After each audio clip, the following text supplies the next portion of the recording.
دویم عزتمندو یو بل کاروبار شروع شوی دی، په هغې باندې ځان پویول پکار دي، خو د هغې تعلق اکثر مسافرو سره دی. او بار ملکونو کې چې کوم مسافر اوسیږي هغه مسافر د دې نه فایده اخیستلی شي، خو د دې یو جایز طریقه ده یو ناجایز طریقه ده. نو عزتمندو شریعت من او تاسو ته د شمار څیزونه حرام کړي، فلانې فلانې فلانې خنزیر، وینا، سپی، فلانې سود، د شمار یو څو څیزونه راته حرام کړي. نور بعض څیزونه عزتمند داسې چې هغه هم جایز کیدي چې هم ناجایز، د هغې هغه طریقې کار کله شی جایز وي طریقې کار یې ناجایز وي. نو هغه شی چې جایز وي د هغې ته دوه لارې، یو جایز لاره یو ناجایز لاره. لکه اوس یو سړی سیو خوري، سیو مڼه اپل دا خوري سیب، نو د دې یو طریقه دا نه چې داسې بار د دې جومات نه وځي مخامخ ګاډي والا ولاړ دی او دانه ترې راواله او جب کې واچوه وروسته یې وخوره، دا ناجایز ده. او یو دا د هغه له لس شل روپۍ ورکړه او یو دانه ترې واله، جایز ده، اسانه خبره. دکه شان عزتمندو کم مسافر او فارن کنټریز او بار ملکونو کې چې کم الکان اوسیږي او تلي، هغوی ته حکومت یو پیکیج ورکړی دی. هغه دا که دوی په خپل پاسپورټ باندې چې د بار ملک کې د اوسیږي د جاپان نه یا د بار ملکونو نه گاډی راغواړي، نو هغه دوی ته ارزان ورکوي، خصوصي پیکیج یې وله ورکړی. مثلا د 100 لکه روپو گاډي ده د په 15 لکه روپۍ پرېوځي، دا یو پیکیج حکومت پاکستان مسافرو ته ورکړی دی چې اوس به موجود یو که نه. خو موږ نه ډېر کسانو تپوسونه کول، نو د دې وجې نه د دې مسلې حل پکارو. او ستاسو هم بار ملکونو کې کسان دي، که د یو پیکیج نه یو انسان فایده اخیستی شي نو ښه خبره ده که نه. کاروبار هم دغه چل او تدبیر او صحیح طریقه کول او ګټه کول، د دې تدبیراتو نه خو ته شریعت نه منې کړی، خو طریقه کار به غلط نه کې. نو هغه بار ملکونو والا د پاره دا سهولت دی، خو د بار ملکونو والا کسان خو اوزګار نه، هغوی خو بار ملکونو کې خپله مزدوري کوي، خواري کوي. هغه دې ته چېرته اوزګار دي چې وروره پاسپورټ ولېږه او بار ملک نه گاډی راواله، هغه پردي مزدوري وکړي، د خانانو بیګارونه وکړي، که غریب ځان له موټر راوغواړي. یا کله ناکله د هغه وس نه کېږي، هغوی د 100 لکو روپو گاډی په 15 لکه میلاویږي، خو 15 لکه نشته، نو څه کې 15 لکه کم دي، شی په انه دی خو انه نشته، نو څه کې انه پیدا کول غواړي. د دې لپاره خو زه تلم بار ملک ته، نو هغه داسې چلو کي، هغه یو بل چلو کي. یا دا پاکستانی نور ډیلران چې کوم د موټرو کاروبار کې د، نو دوی داسې چلو کي بار ملکیانو ته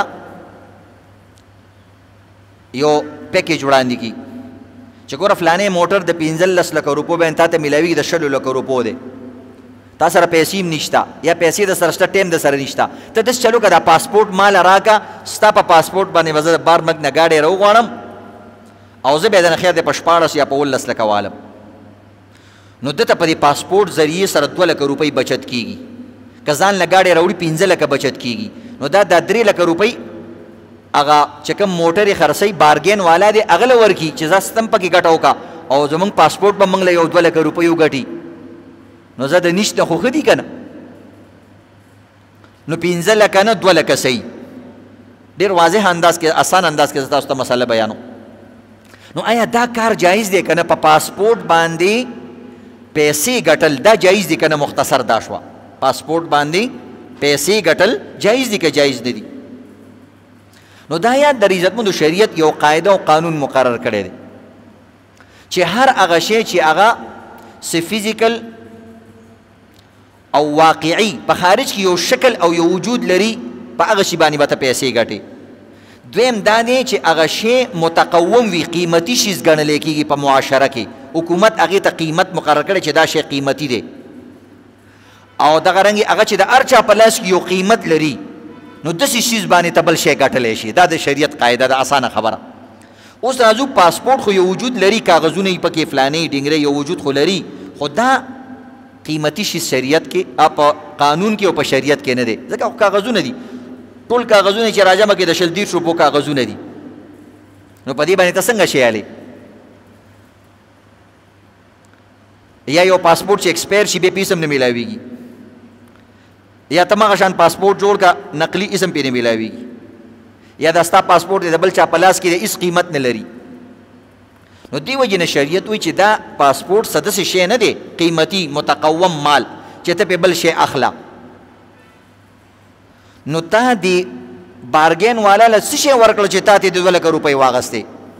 حکومت دا پاسپورټ صرف د ټریولینګ دپاره جوړ کړی، سفري ضروریات پوره کولو دپاره جوړ کړی دی، او ستا یو شناخت یې مقرر کړی چې دا پلانې مسافر د پلاني ملک دی، دا ستا یو شناخت کوي او تاله د سفر د کولو یو فایده درکوي. د دې نه سیوا دا څه نوټونه نه دي، څه قیمت نه دی چې ته پې شی نه اخله او خرڅوه.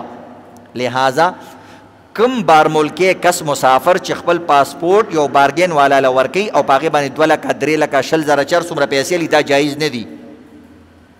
ها که په خپله پې ځان له په خپلو پیسو باندې یو ګاډی راغواړي ډېره بهتره د سهولت تاله حکومت درکړی واخله.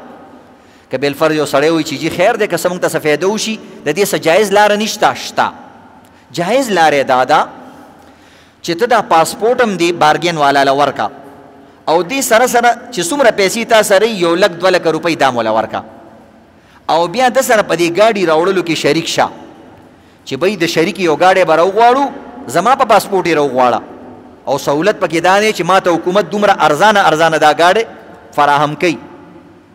نو ته د شریکوالۍ یو شی راغوښتل که د یو سړي پیسې کمي او د بلې زیاتې دې کې شریعت تا ته څه نه وایي، خیر دی د یو سړي پیسې زیاتې او د بل دې کمي، که دوی یو بل له برابره فایده ورکوي شریعت وایي جایز دی، خیر دی، کار وکړه، روزګار وکړه، ترقي وکړه، ټول وخوړله ته م وخوره او بچو دپاره مزدوري وکړه، ځان دپاره مزدوري وکړه، خو طریقه د شرکت وکړه، څه نه څه پیسې ورسره واچوه. خبره باندې پوه شي که نه چا نه قرض راواله هغه له ورکه 1 لک نیمې روپۍ ورکه، بارګین والا سره شریک شه، بیا دې هغه ستا په پاسپورټ ګاډی راوغواړي، هغه دې خرڅ کړي، تاله دې خپله منافع درکړي، خپله دې خپله والي، پیسې به باقي ټولې نورې د هغه ولګېږي. دا طریقې د جایز ده. نو به دې دوکانونو ته چېرته پرېږدئ تاسو ته دا مسله بیان دا بارملکیانو دپاره بیانوو، ته وایې چې راشه کې راځې نن نه پس پاسپورټونو پسې ګرځه چې کوم بارملکی کس دی. نو دا تاسو دپاره نه بیانو، دا هغه کسانو دپاره بیانو هغوی موږ تنګوي دا مسله بیان کا او د دې شرعي حل راوځي، د دې فایدې هغه یا که د چا خپل کور کې یو کس دی او یو ګاډی وله راوغوښتو په دغه طریقې کار باندې، نو ښه ده قاري صاحب